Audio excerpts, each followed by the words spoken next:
following is a special multimedia presentation from NorthJerseySports.com, sponsored by The Anvil. Let us introduce you. Hi, welcome to The Anvil. Let's get started on the tour, shall we? This is our designated area for warm-ups, calisthenics, abs, and stretching. Dan, maybe jeans aren't the best idea. If I can't get ripped, at least my jeans will. We have 60 by 100 feet of turf area for you to practice with your team or play with your friends. We have parties and field rentals. We can do basketball, baseball, softball, hockey, lacrosse, or the age-old gym favorite, dodgeball.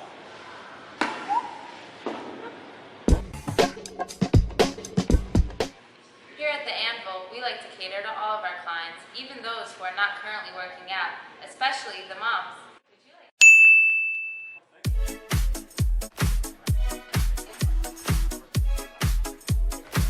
Enjoy. Thank you.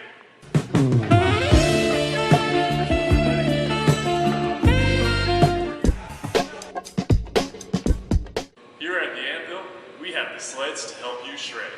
Isn't that right, Tyler?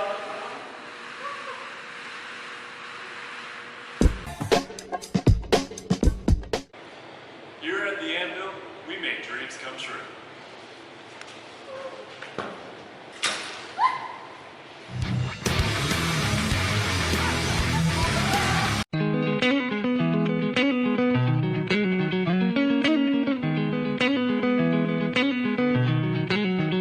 Back on the football show, NorthJerseySports.com's original multimedia series talking all things football across North Jersey, and this is our annual Thanksgiving Day edition. I am Corey Doviak, being joined by none other than the head Husky himself.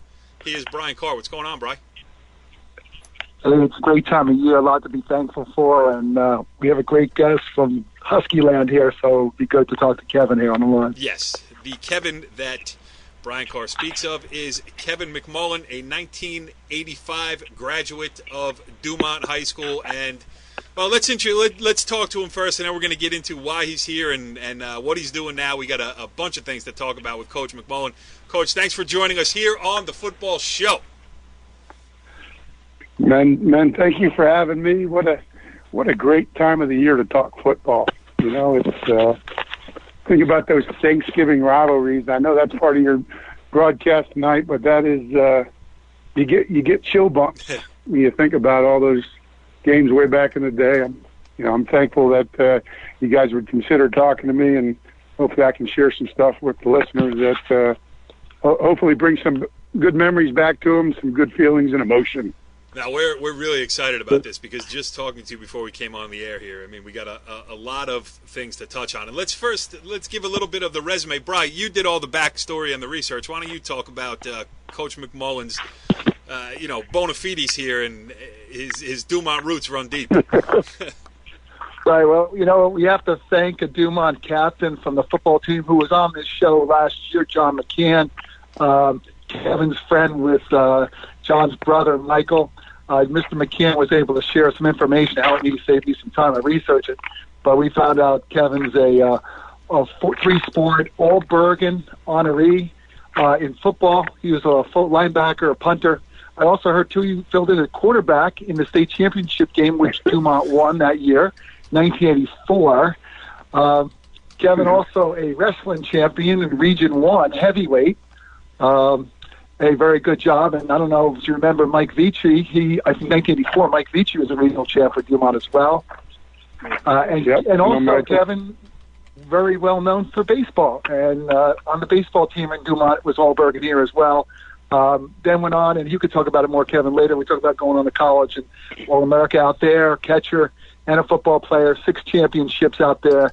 Ended up playing for the Yankees for a couple of years there as well. So some of his resume, but there's even more than that. I don't know if we want to go to college right now, but I think it's three-time All-American Assistant Coach of the Year as well. But go ahead, Corey. Yeah, I do, because Yeah, well, first of all, we should just say this. He's the associate head coach at University of Virginia Baseball, one of the top baseball programs in the country right now and historically as well. But let's start at the high school level. 1985 graduate, all county in 3 sports. That happens very rarely. I think the last one was Richie Goulad from Demarest in 2007, maybe even longer than that. So it doesn't come along very often. And, let's start with this. This is the football show. It's our Thanksgiving Day edition. How about just the memories, your biggest memory of Thanksgiving Day? I don't know what year it might have been, freshman, sophomore, junior, senior year, playing against Tenafly. It's one of the few rivalries still left going here. And, with numbers being down at Tenafly, I don't know how much longer it's going to last. So I feel like it's important to keep talking about this tradition because I love it. I wish more schools would go back to it. That's a conversation for a different day. But, Coach, how about just what you remember about Turkey Day, Dumont, Tenafly? Well, I have unbelievable memories from really the time when my sister graduated high school in 1975. Right, I had a 79 grad sister, an 80 brother, football guy, and a 83 football guy. So I've been going to Thanksgiving Day game for a long time. I'm now 52 years old. I used to go back basically every other year for Thanksgiving when we played at home. I'd go back and meet up with 10 buddies, bring my wife, bring kids, and we'd tailgate in the parking lot at 8:30 in the morning, go to the game at 10 o'clock, halftime go some local establishment. So it's part of my DNA. It's part of what we do. It's traditional. It's got a lot of emotions tied to it, a lot of great friendships, great stories. I think the best part about it is it was something that you had pride in. Obviously, we had great fought games with those clubs forever. I think the one coolest thing, you guys might remember this, but the athletic director and one of the best players, the Miller brothers that all came through Tenafly High School were from Dumont, but the dad worked at Tenafly High School so the boys could go there and play football. So pretty wild stuff, a lot of history. I don't even remember. I think my senior year we won because we won the state championship my senior year, so I'm assuming we won Thanksgiving Day. But it was just tradition. It's what you did. You got bagels. You went to a local establishment at halftime. You burned your lip for the first time on a cup of hot chocolate. That's what I always remember, being a little kid, getting the hot chocolate from the ice cream truck and burning the roof of my mouth, and it stuck with me at least till Christmas. Unbelievable. Yeah, that was those. It's just who you are. It's what you grew up with. It's the fiber. It's your root system. It's all of it. And it's you guys are talking about potentially sometimes the numbers are low, but I know maybe a handful of years ago they were talking about changing it and do it Saturday. But I tell you what, it brought a lot of people back from our hometown to Dumont when we played at home. Even when we went to Tenafly, we were friends with all those guys. We used to date their girlfriends a little bit in high school, and then they would date some girls from Dumont. And then when you got older, you grew together, and really remarkable stuff. And this is, again, I don't want to get too deep down the rabbit hole here of talking about format of current day New Jersey high school football playoff format, but sure. They did play the sectional finals this past week. They could end the season for everybody, and everybody could go back to playing on Thanksgiving, and then that could be the end of the season. To me, that's just that would be symmetry. That's the way it should be. To me, that's high school football. Anyway, all right. So after that, you go now. You had, I believe, my father-in-law Herb Reiner was one of your teachers in high school. I love the story of you being a 3-sport athlete, of loving the Thanksgiving Day tradition. But now, Coach, here's where we're going to part ways. Because you went to Indiana University of Pennsylvania, a member of the Pennsylvania State Athletic Conference.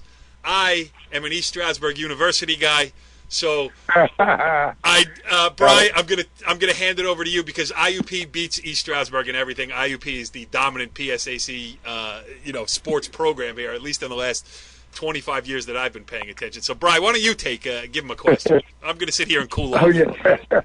Hey, Coach, you were mentioning Dave Miller. Yeah, Dave Miller was a Tenafly, a very good player for Tenafly on the football team, and he was honored a few years ago at over at Tenafly Thanksgiving. He also has business here in Dumont, so he remembers his roots here in Dumont. And my wife used to work with him in advertising some of the business. Hey, by the way, my wife, bringing back my wife, she used to work for the Twin Borough News. I don't know if you remember that. I wasn't thinking of asking your question. You remember the Twin Borough News?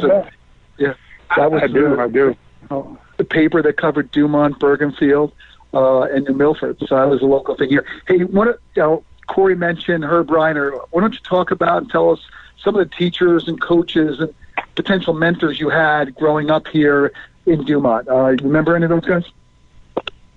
Yeah, I remember all of them. I can start from Farm Division. Mike Picciano, Joey Darrow, Kenny Schmidt were our football coaches when we were in that travel team, the middle team.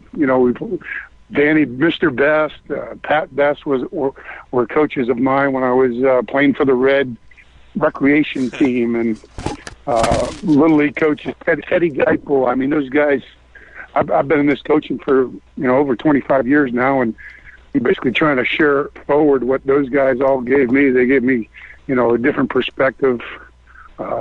They gave me all the fundamentals I need. They challenged you physically. They made it fun. They did all those things that really, basically make you want to give it back to, your current players. Obviously, I'm a college coach, so, people always ask you, hey, why do you do it? Well, I'm just paying it forward. It made such an impression on me. And when I got to high school, Bobby Baxter was the head coach.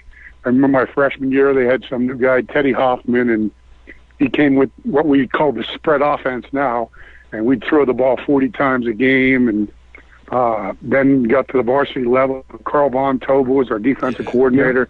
Bobby Baxter. And those guys were better human beings, and showed you, love, compassion. They obviously held you accountable and made you be tough. And, like anything in a small town like that, everybody wants to win. And we were fortunate because we had good guys and guys that believed in one another that we had a chance to make a state championship run in 1984. And I can remember it like it was yesterday. And those guys I played with are buddies for the rest of our lives, and we wouldn't have to see one another for 25 years, and you could walk into a restaurant, and next thing you know, you're having conversations back to 1985. That's so great. I get the chills. So, I get the chills thinking about it because, it's... I'm getting emotional. Because that's your experience, and I think, for me, my experience is different, but it's just as poignant and just, and I played for a lot of bad teams at Palisades Park High School. I mean, we weren't good in anything, but I remember those times on the bus. I remember those, those things that you learn. Mark Cieslak being my freshman basketball coach. So just a lot of, and I could hear it in your voice too. I think it's so great. Okay, so now you go on from Dumont, you go on to IUP. What made baseball the choice? I mean, you were all county in football, all county in wrestling. Why baseball? Why IUP? And how did that even take you to the next level, preparing you for where you are now? Well, I went to IUP as a football player. Okay. Initially, I played 3 years of football before I played college baseball. So, my teammate, I don't know if you guys remember the name Chris Campbell. Yeah, he was Chris Campbell, right? Was Dumont. Senior year. I basically recruited him to come back to the high school. He was at Paramus Catholic. I recruited Cams to come back. I said, if you come back, we'll win the state championship. Score one for the public schools. 100%. So he came back his senior year, and he ran for over 2,000 yards. It took pressure off different guys, and we went to college together at IUP. So we went to play football together there. And Chris is a retired chief of police in Harworth now. He's retired. But so we went to IUP together to play football, and we went there because, some academic issues that put us in that place more so than other places. And there was a former player from Dumont, Kevin Cottrell. And KC he was a defensive end there, and he basically was talking to Coach Von Tobel and Coach Baxa and said, hey, listen, I'm hearing great things about these two guys. What do they got going on? And our situation lined us up with what they were doing there at IUP, and we wound up going there. George Chomp was the coach at the time, and they were looking to be a powerhouse Division II football program, and because of our academics and our skill level, that was the perfect fit for us. So I went there as a football similar player. Academic issues landed me at East Stroudsburg University, although I didn't play football. And IUP has been a dominant force in Division II sports, not just football. And I think they're good again this year. They made the national tournament. I think Slippery Rock won the West, but IUP also made the national tournament too. So that's always fun to keep an eye on as well. All right, so then so it's IUP, and then now it's a baseball life all of a sudden, or I don't know, all of a sudden you put in a lot of hard work to get there, and now at University of Virginia, I mean, that's the pinnacle. It's one of the top 5 programs in college baseball. I mean, it's crazy. The coolest part is when we got here, Brian O'Connor's the head coach. When we got here in, I think it's 2004, we were taking over a program for 100 years of baseball, really been postseason twice. That's it. But it was an unbelievable academic place. You're talking about one of the top 1 or 2 public universities in the country. And being a Northeast guy, I'm like, well, I know this. If people come here and look at this, they'll want to come here. We took over a program that had 3 future major league players, Ryan Zimmerman, Joe Kashansky, and Mark Reynolds. And we wound up basically putting our foot on the gas from the get-go and going from 25 wins to 47 wins the first year we were here. And it's just steadily, got a little bit better. We got tremendous fan support. Our athletic administration has really, really been supportive. We had a coaching staff together for 16 years. One of my colleagues took a head coaching job this summer, but we were together for 16 years, which is really, really unique. But the place makes you want to stay. It's got all the things you want as a coach, as a dad, as a husband, all those good things. So I've been really, really fortunate to be here working for a guy that allows you to do your job, supports everything you do, and continues to motivate you to get a little bit better every day. And there is a strong North Jersey connection, Bergen County connection, to the UVA baseball program. I remember Steve Proscia. I covered him in high school. He was a part of Don Bosco Prep's undefeated state champion high school baseball team under Greg Butler. That was probably the best team in the history of New Jersey high school baseball. I believe Shooter Hunt, who then transferred to. Yep, Shooter came here. Yeah, he was right his freshman year, Tulane, and then he moved on to Tulane. And now presently, you've got Devin Ortiz, who I watched play at St. Joseph's in Montvale. And I remember that kid as a competitor, and not only as a very talented player, which obviously, to get to UVA and do the things he's done there is obvious, but the bulldog kind of kid who dislocated his shoulder while diving for a bunt on a random Tuesday afternoon against, I don't even know who. So, yeah, that's who he is. Yeah. So North Jersey flavor down there. You got to love getting those kids. Yeah, I got a lot of commonalities with them. I know all the people that are probably coaching them just because of, the athletic background I have in all 3 of those sports. We got a kid from Mahwah coming next year. Go ahead, Brian. Yeah, so I set you up. You set me up for it. Yeah, Kyle Teal. So I played against Garrett growing up. We were buddies. So his dad was a really, really good player, and I had a chance, to see him play a couple times up there in Diamond Nation in the summer. And like anything, we as dads were always, enamored with our kids, and we want them the best for them. And Garrett's like, I think you should watch them. So I watched them one game, and I'm like, hey, man, I'm in. He's like, what do you mean I'm in? I said, I'm in. You got what you need, and I know your background. And I found out, that Kyle's mom also was an All-American softball player at William Patterson. I'm like, hey, man, that's good genes. They're good people. I've hung out and gone to social events at Garrett's house in high school, and I know I know the DNA of the family. I'm like, yeah, I'm That's 100% awesome. in. He's also an outstanding football player. So, Go ahead, Brian. Yeah. We saw him coach on the football field. There was a game against Westwood. They were in the playoffs, and he got the ball in 2 plays on offense, touchdowns, like 60, 70 yards. And he's quick. I saw him live during the season. He's very fast. And so I don't know if you can talk about it too much here, but I think he was a sophomore when you guys actually, I think, offered him a scholarship. Was it that far back that you noticed him? It was his freshman year in January. He'd come to a prospect camp of ours. I had seen him in the summer, had conversations throughout the fall of his freshman year. And, they can call you, you can't call them. And so we'd set it up, and I'd have conversations with them. They came to January's camp, and I was like, okay, this guy's a pretty special athlete. You don't know. You go on the people and I know his dad. And I know his dad's, very good at what he teaches, and he's a baseball guy, and he was a really, really good player. Probably should have played at Miami instead of William Patterson, but we didn't have the exposure back in the day like they do now.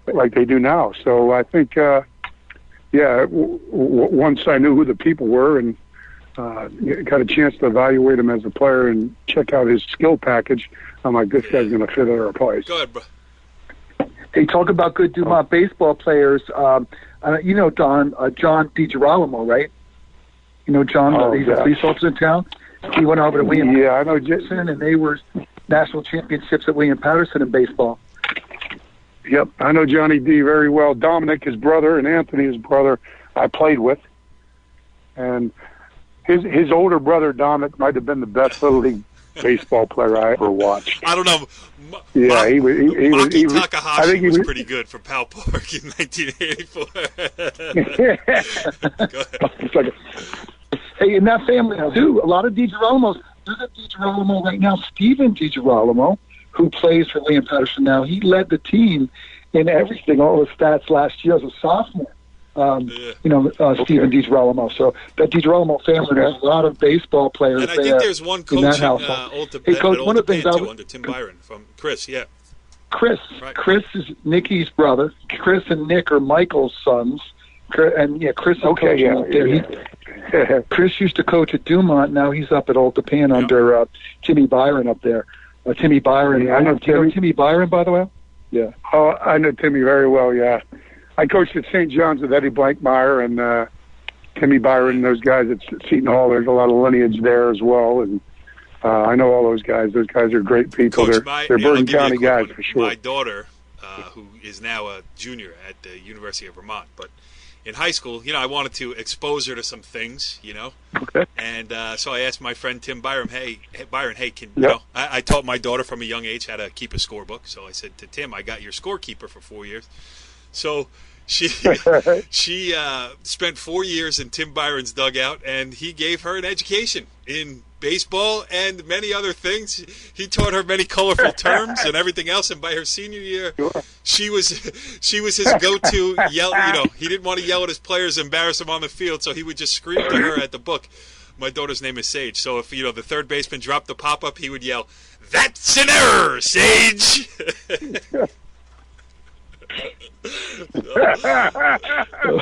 Timmy, one of the best dudes out there. Guy, one man. of my favorite people in the entire world.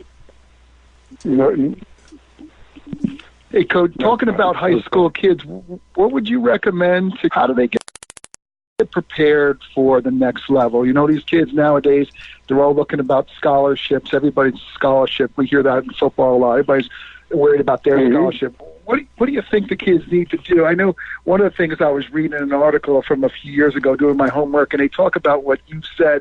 Some of the most important is to show up every day, be equipped, be ready to play, be mentally competitive, and not to take no for an answer.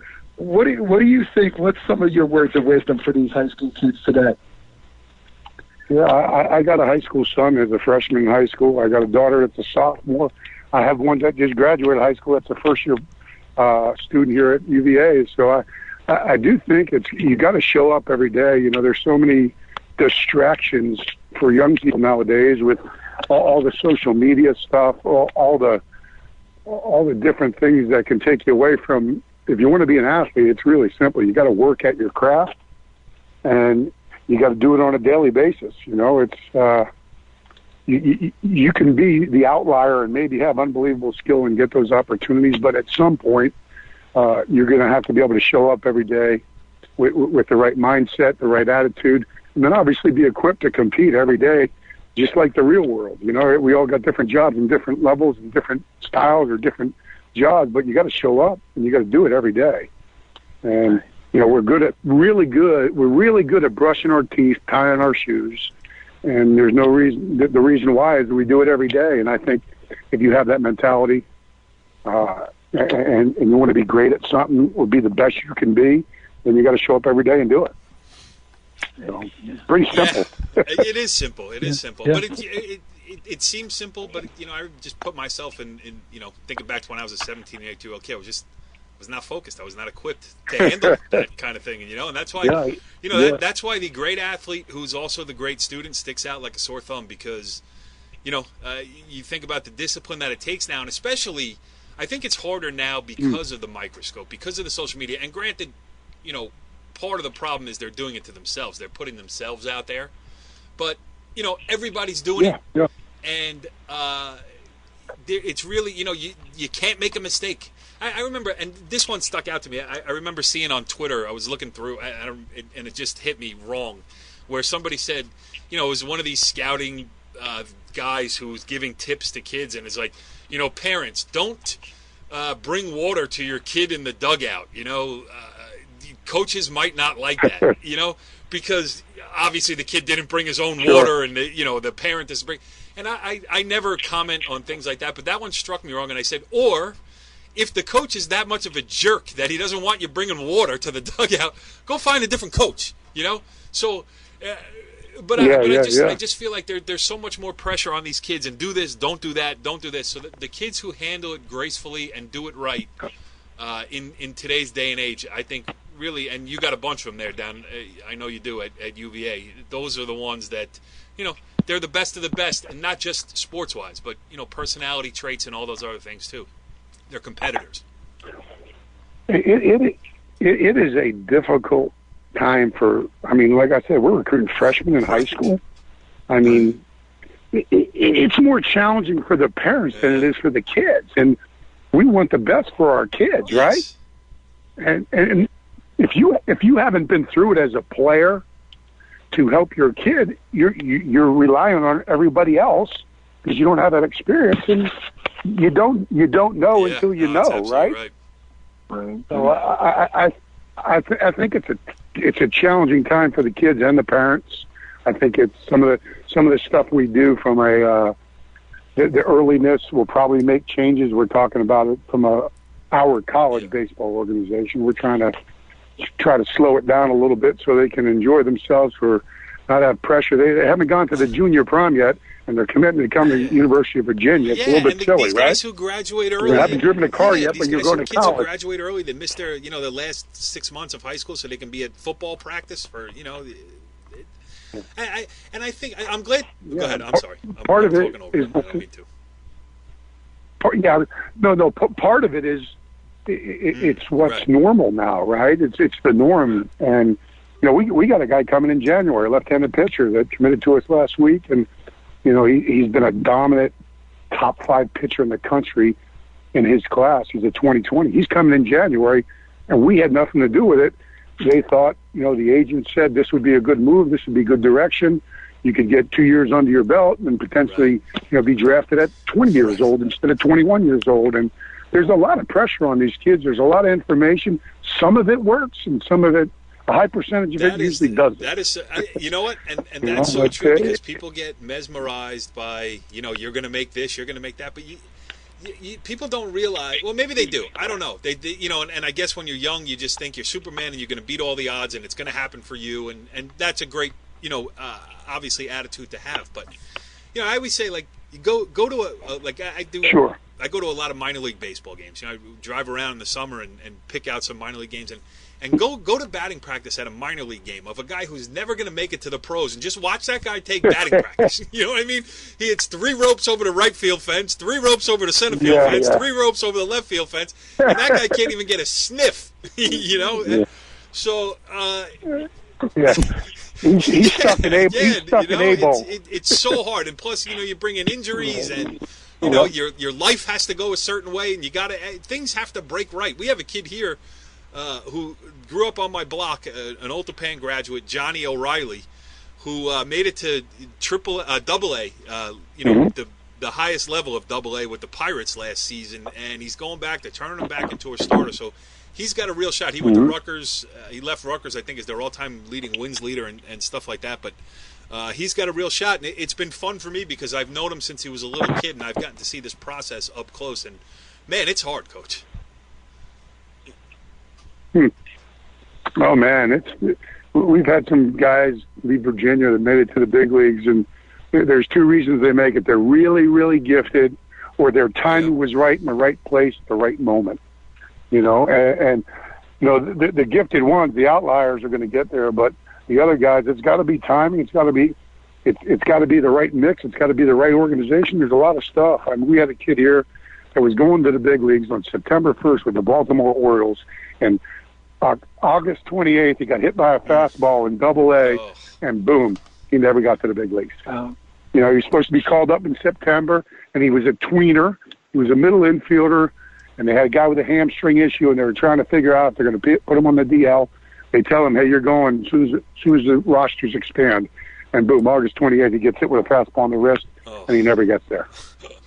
So, that's how it works. So you got to make sure you're taking care of your, obviously, we got a great academic reputation here, and it's every bit of it is true. So if you get your degree, you're getting the best of both worlds. You get to play high-level baseball, probably one of the best conferences in the country, if not the best, and, high academics. And it's been really cool to be able to bring some of those kids from Bergen County and share with them the opportunity that we have here for them, and it's really, really cool to just talk about Bergen County. I haven't done that in a long time, so I'm thankful that you guys are gracious enough to get me on the air. Well, listen, you're thanking me, and I'm sitting here looking at the clock. We've had you on the show here for 30 minutes, and I'm just sitting here going, this is great, this is great, this is the greatest thing ever, and you're sitting here thanking me. So it's right back at you, Coach. This was great. Thank you. Brian, last word? I guess the big word of the day is, who do you think's going to win on Thanksgiving against Tenafly? Way to bring it back, Brian. Good job. What do you say, Coach? You get Dumont. They're on a roll right now. They're 5-0 right now. Last 5 games, 5-0. So, Okay. we hope. I'm going to play I'm a guy at numbers at certain times, so I'm going to play the percentages. We'll go with Dumont. Great. Good pick, Coach. Kevin McMullan, Dumont High School graduate. When was the last time you were referred to as a Dumont High School graduate? We're happy to do it here, and this was great. And we're going to follow UVA baseball. We're going to send you a link so that your son can listen to this and realize that you were a stud athlete. No kidding, because if it's on the internet, it has to be true. And we're gonna tell people in Dumont that you say hello. And thanks again for doing this. This was awesome. I appreciate it. Thanks for having me. Follow the leader.